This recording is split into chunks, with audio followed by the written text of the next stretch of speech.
It. Good evening, everyone. So my name is Helen Zhang, and I'm the professional developer at the Lemelson-MIT Program. Thanks a lot for your interest in the webinar this evening.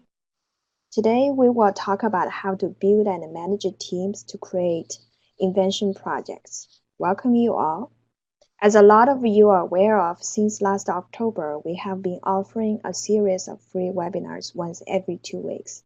The topics are organized around fostering minds-on and hands-on skills that are essential to invention. All of our previous webinars have been recorded and accessible through the Lemelson-MIT website.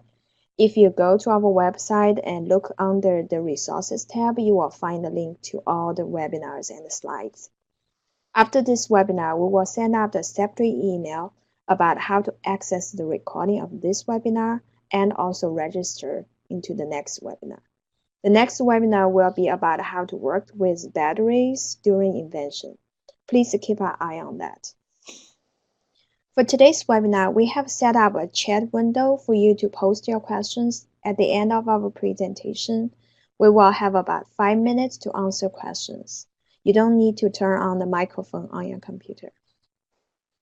Okay, now let's get started.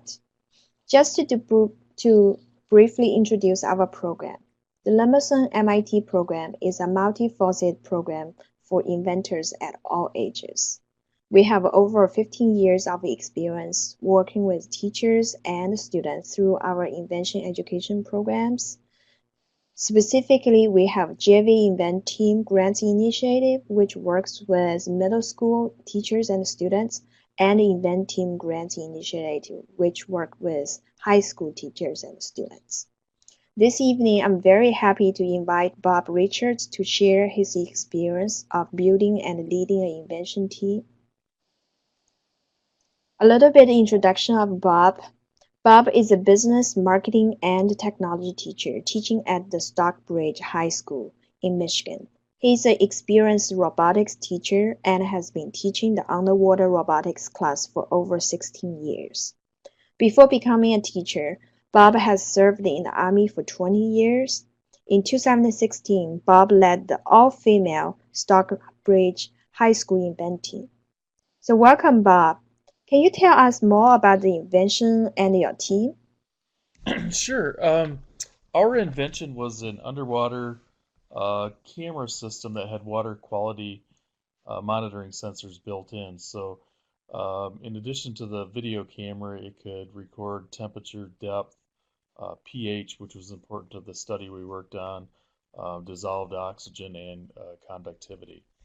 So, we used the camera system that the students developed to actually work with the U.S. Fish and Wildlife Service and the Great Lakes Fisheries Commission while they applied lampricide to the St. Clair River to study its effectiveness.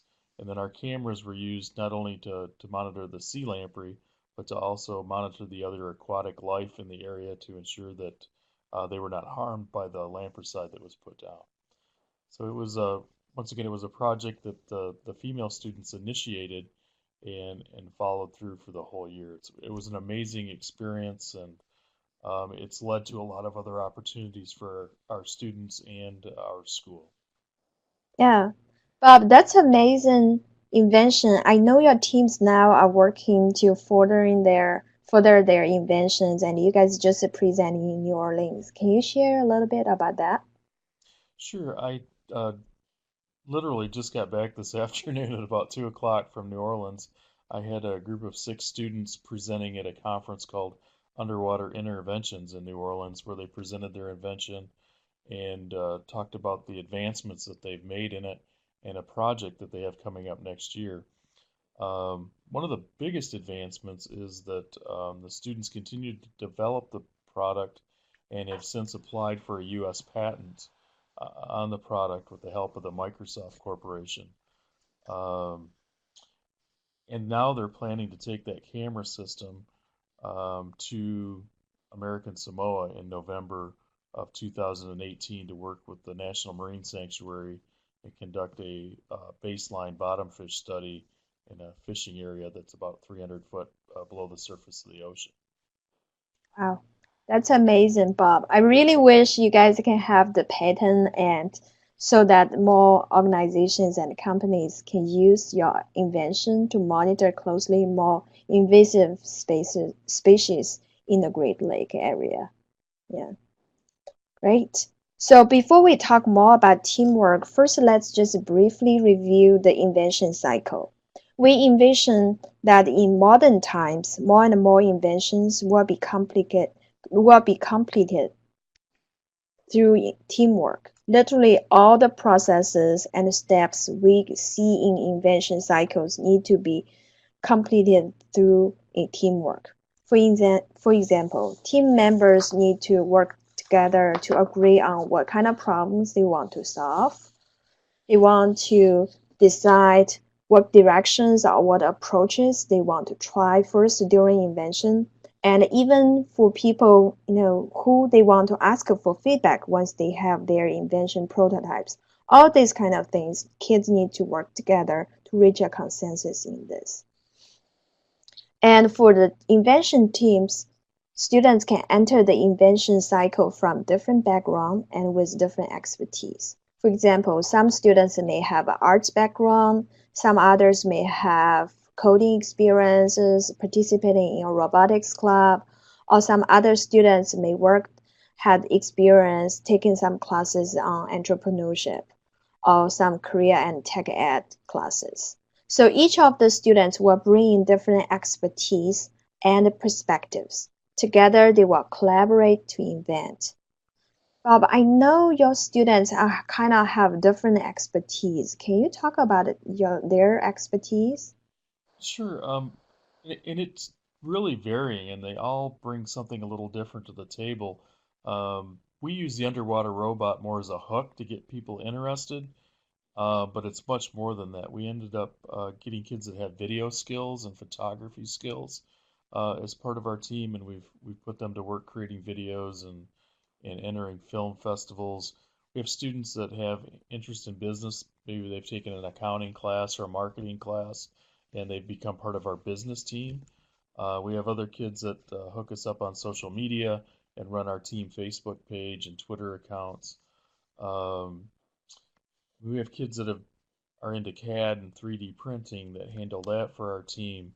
So it's just a wide range of skills and abilities, and now we have a girl that's interested in marine science, wants to be a marine biologist who's handling the science aspect of our project. So even though we're inventing, we're kind of touching on all the different disciplines and pulling those together for one common goal. Great. Yeah, as Bob just mentioned, inventing is a team sport. So a well-functioning team helps speed up and ensure the success of the invention. However, not all teams are well-functioning.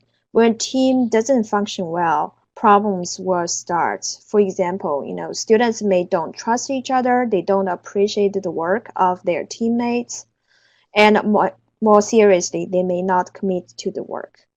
This kind of problem will be destructive because inventing is supposed to be fun. When this problem happens, then kids don't feel that inventing fun. That's why they will leave the inventing teams. As a teacher or manager, you should be aware of this problem and try to solve them as early as possible. Remember, inventing is fun. You need to try to make sure that kids will have fun during the inventing process so that they will stay and they want to continue working on this. Here are just some suggestions and tips we learned from our experience. These are all the key elements we find from those well-functioning teams based on our Inventing Grants initiative. Specifically, there are three key elements. The first one is the common goal, where the team needs to set up some common goals. Those goals need to align with the goals of individual team members.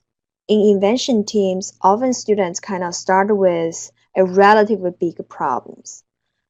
And then they will work together as a group to find a sub-problem that is doable given the resources and the expertise the group has. The second key element is that the team need to have a defined roles and responsibilities of each individual members. So this would require a few steps in order to achieve this goal. Specifically, first, the team need to decide what needs to be accomplished. And then, based on that, they can identify the strengths of each student and then set up the roles and responsibility for each student. From time to time, the team also need to meet to reflect on the roles and responsibilities of the team members. Sometimes the students may realize he cannot fulfill certain rules, and then the whole team will make a decision about who will take over the roles and how they can handle the changes. The third key element is effective communication. Teams can create a portfolio or invention journal where team members will record their thoughts together, and so that every time before when there's any kind of a conflict or disagreement happened, students can always refer back to their portfolio so that they know what they have agreed on and what are their next steps. So it's important to keep a record of their teamwork. However, we have found all these kind of key elements. However, we know that building up a team with this kind of common goals, with defined roles, and with smooth communication is not that easy. So this requires a lot of work, and often the work also varies according to what kind of team you're working with, what kind of students you're working with, and what kind of invention projects you're working on. Here is just one example of a team building activity we tried before and we feel it was pretty successful. And this is the Balloon Tower Challenge. So small teams of students, typically about 3 to 5 students per team, will work together to build the tallest, most cost-effective, and freestanding towers using just balloons and sticky tapes. So the trick is that to reinforce that the tower must be unsupported and must be freestanding. Students also need to finish this within 15 minutes. Our experience find that typically people can finish within 10 to 15 minutes, but if you give them more than 15 minutes, you will see kids wandering around. So this activity helps the students to learn to work together, and more importantly, it's really fun. So the second activity we often tried is the Four Corners games. This is the game where students were first asked to think about their own interests and skills and try to identify themselves. Are they a tinker? Are they a talker? Are they an organizer or doodler? And then students will go to the four corners of the classroom with the same type of students, and then they count off within the corners. And then the teachers will group all the ones, all the twos, all the threes and fours together to form an invention team. So the trick is to try to make each corner approximately equal numbers of students so that each team will have at least one type of team members. So this way, they will ensure that each team will have kids with diverse expertise, and then also kids know about their roles and responsibilities. Based on our experience, we saw many times when kids are working together and then they realize, oh, doodler, your responsibility is try to draw what we agreed on the invention ideas. So kids are they are very clear about their roles. So this would be great when they work together so that they are clear about their own responsibilities. So, Bob, I was just talking about these two activities. I know you have been working with your teams and working with kids for many years. Can you share some of the tricks or suggestions you guys did when building and managing the teams? Sure.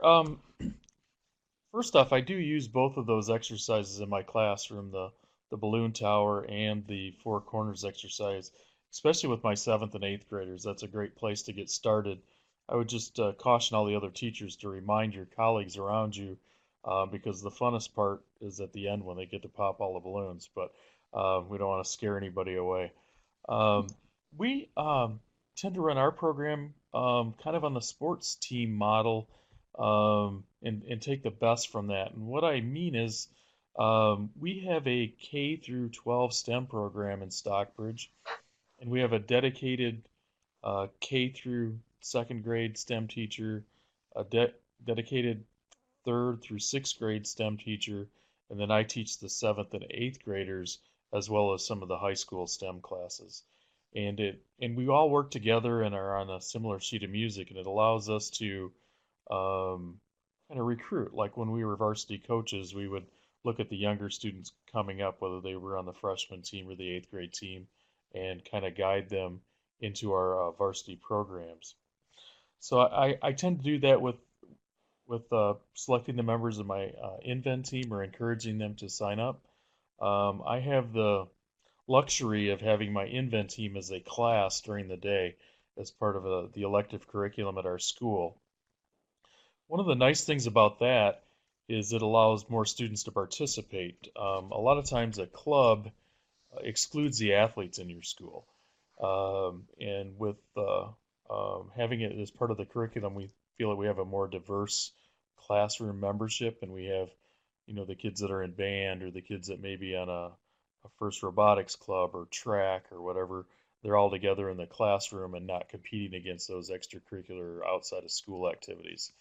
Yet we bring the same excitement to the classroom that you would to a game or to all those club activities.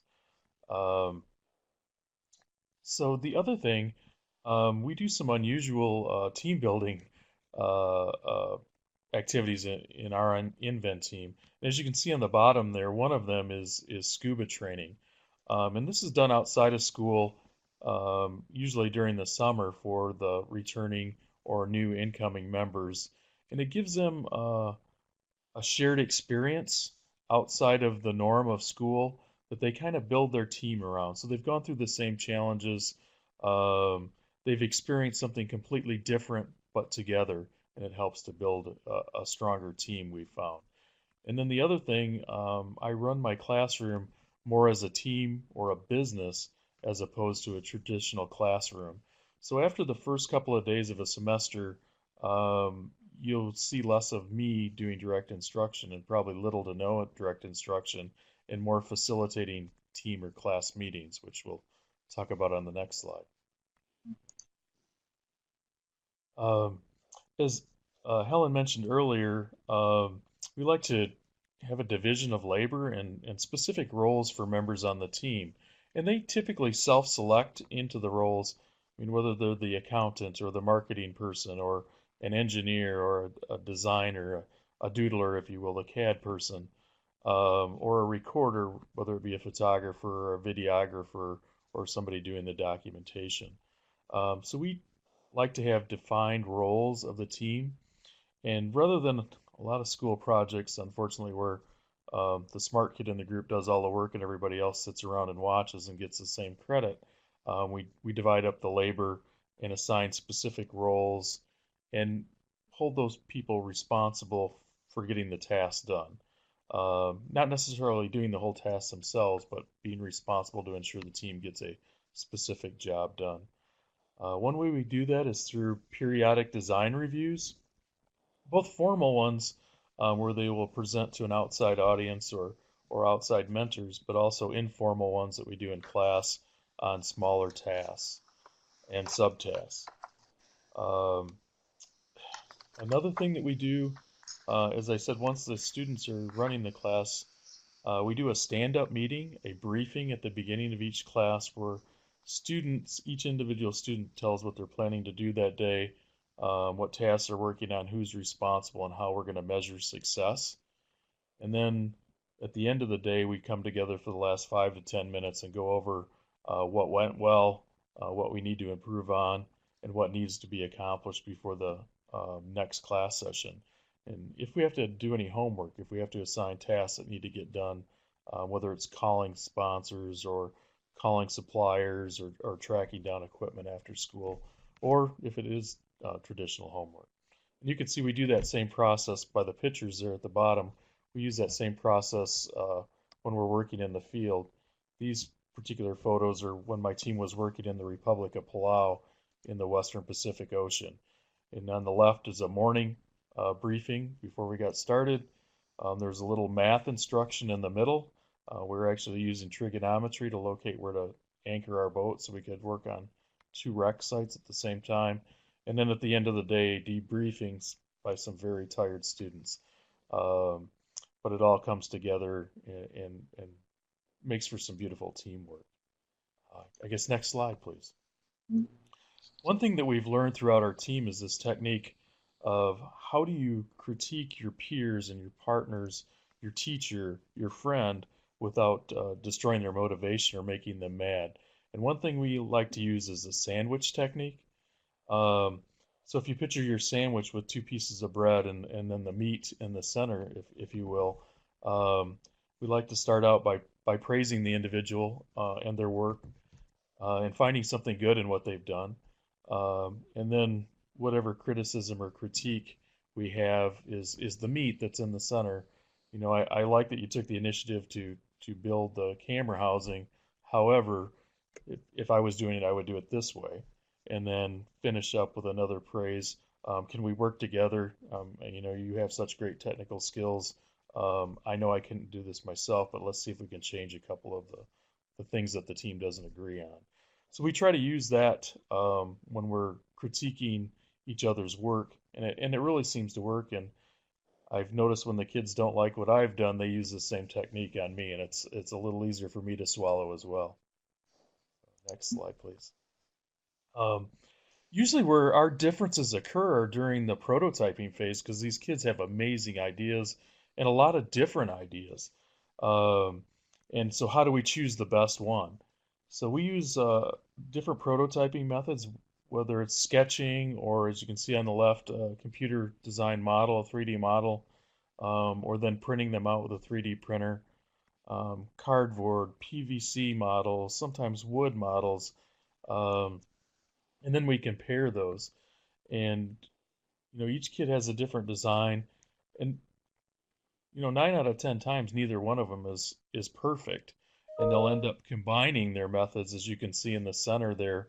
That ended up being 3 or 4 different people's work combined together in collaboration. So, um, as they're critiquing each other, rather than get mad at each other, they say, "Hey, why don't we take the best of each design and put them together, and it betters the team." So we've really found that method works. So next slide, please. Okay, yeah. Thanks a lot for all the wonderful suggestions, Bob. Yeah, your team has been doing great job in this. Yeah, and you have been so experienced in managing the teams on this. Yeah, so I want to remind everybody that one of the most important suggestions we learned from team management is to never wait for the conflict to be resolved by itself. As a teacher and as a team members, you need to more be proactive in solving the conflicts of students. Here, I just wanted to share experience of the Northeast High School event teams. So this is an event team in 2012 of a group of students who wanted to invent an easy way to filter water for people in Haiti. Because of the earthquake, these students these students heard that people in Haiti did not have access to drinkable water. So these high school students were really concerned about this and they really want to help them. However, as Bob mentioned, kids have so many great ideas. And what happened in this team is by the end of March of that year, everybody had different ideas. They could not convince each other. They could not reach a consensus. Here for people who know about our event team grants initiative is one requirement of this grant is that by the end of June, you should create a working prototype and ship it to MIT so that you can showcase your invention to the whole community. So, at the end of the March, literally kids only had less than 3 months left before the deadline. And also because everybody has been fighting with each other about whose invention idea will win. So both the teachers and the students felt, literally the team was falling apart. So what happened is then the students, especially those student leaders for each team, each small group, they kind of started calling a stop of the whole invention team. They asked the teachers if they can stop and do a picnic at a local park, and they used some team rebuilding activities, talked with each other, spent a whole day together trying to understand each other's thoughts and goals, and also trying to understand their invention ideas. So at the end of the picnic, kids felt much better. They understand each other better, and they started to appreciate everybody's different perspectives and expertise. So as a result, they worked together harder and but much more efficiently in the next 3 months. And the result is they created a portable bicycle powered emergency water filtration station, and they also presented at the third White House Science Fair. You can see President Obama tried at their inventions and tried to understand their invention journeys. Okay, so here are just some resources we have on our Lemelson-MIT website. And specifically, if you look into the JV Inventing curriculum materials, you can find the detailed instructions about the four corner games. And if you want to get more information about the balloon tower challenges, you can feel free to email us. And here are just small resources. For example, some project-based learning programs also suggest effective practices of teamwork from the business world, such as Six Sigma and Lean product development. These are two widely used techniques to ensure efficient and successful teamwork. And also the MIT Teaching and Learning Lab created an online course to teach about teamwork skills. And I also encourage you to check the MIT course 2009. So this is a product engineering class where the end product is that students need to create a working prototype to solve some problems. The course website specifically documents the processes they use to form teams. You may want to follow the silver team in the 2017 class because the team leader was one of a former Invention recipient. And also we recommend the book called Thanks for the Feedback, which has great suggestions about working with people. And here, this page, we have some more resources. I encourage you to check the New York Times article about Google team building activities. And also, if you want to know more about Bob and his students' work, please follow their Facebook page. Okay. So I think if both Bob and I can stay a little bit longer, so if you have any questions, please feel free to post it on the chat window, and we'll be more than happy to answer this. Yeah. And this is our contact information. If you have any questions or you want to set up one-to-one conversation with us, please feel free to contact us.